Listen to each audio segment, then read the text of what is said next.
नमस्कार दोस्तों, स्वागत है आपका हमारे कथा वार्ता चैनल पर। विष्णु प्रसादा सकलम लभते एकादशी व्रतम ये तु कुव्वतनर, अर्थात जो मनुष्य एकादशी का व्रत करता है वह भगवान विष्णु की कृपा से सभी मनोवांछित फल प्राप्त करता है। पाप मोचनी एकादशी, जैसा कि नाम से ही स्पष्ट है, यह सारे पापों का नाश करने वाली एकादशी है। शास्त्रों में कहा गया है कि इस दिन व्रत और उपवास रखने से मनुष्य अपने पूर्व जन्मों के भी पापों से मुक्त हो जाता है। यह दिन आत्मशुद्धि और ईश्वरी कृपा के साथ साथ मोक्ष प्राप्ति के लिए अत्यंत शुभ माना गया है। आइए जानते हैं चैत्र मास के कृष्ण पक्ष की पाप मोचनी एकादशी की तिथि और पूजा विधि और शुभ मुहूर्त के बारे में। इस बार एकादशी का दिन 25 मार्च दिन मंगलवार को सुबह 5:06 से और एकादशी की तिथि समाप्त होगी 26 मार्च बुधवार को सुबह 3:45 पर एकादशी। इस बार 2 दिन है।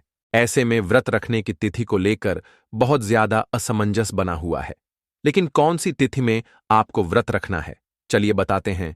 इस बार पापमोचनी एकादशी का व्रत 25 मार्च मंगलवार को और 26 मार्च बुधवार को दोनों ही दिन रखा जाएगा।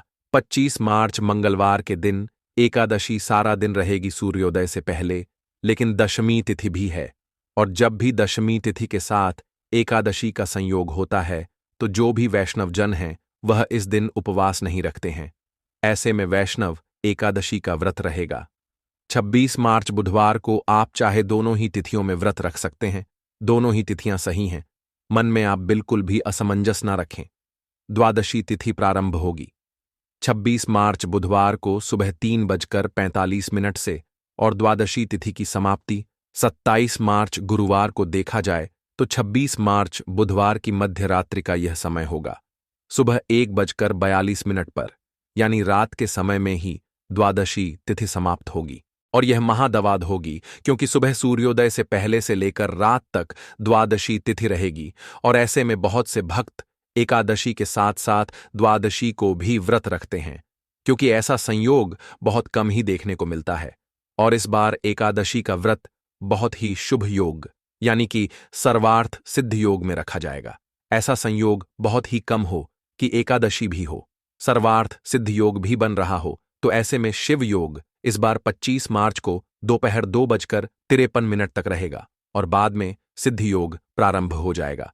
26 मार्च को सिद्ध योग दोपहर 12:07 तक रहेगा, 2 मिनट तक रहेगा और बाद में साध योग पूरा दिन रहेगा। और जब इस बार एकादशी का व्रत 2 दिन रखा जा रहा है तो ऐसे में दोनों ही दिन पारण मुहूर्त अलग अलग प्राप्त होंगे। ध्यान रखिएगा, जब भी आप एकादशी का व्रत रखते हैं तो आपको व्रत पारण मुहूर्त के साथ साथ हरिवासर के समय का भी पता होना चाहिए, क्योंकि कई बार लोग उपवास तो रखते हैं लेकिन हरिवासर के समय में व्रत खोल लेते हैं और हरिवासर द्वादशी तिथि लगते ही प्रारंभ हो जाता है, जो कि 5 से 6 घंटे तक रहता है। इस अवधि में व्रत नहीं खोलना चाहिए। और जो लोग इस बार 25 मार्च मंगलवार को पापमोचनी एकादशी का व्रत रखेंगे, उन्हें 26 मार्च बुधवार को सुबह 9:06 से 10:05 के बीच में व्रत खोलना पड़ेगा। और इसके अलावा दोपहर में 1:31 से 2:48 तक का समय भी व्रत पारण के लिए रहेगा। और जो वैष्णव एकादशी का यानी 26 मार्च बुधवार को व्रत रखेंगे, उन्हें 27 मार्च गुरुवार को सुबह 6:02 से 6:04 के बीच में अपना व्रत खोलना होगा।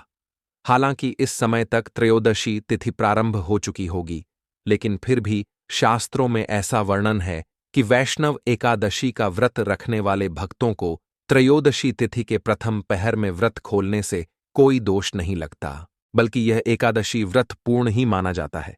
आप एकादशी का व्रत किस दिन रखेंगे, कमेंट बॉक्स में जरूर बताइएगा। और अगर वीडियो पसंद आई हो तो वीडियो को लाइक, सब्सक्राइब और शेयर भी जरूर कीजिएगा।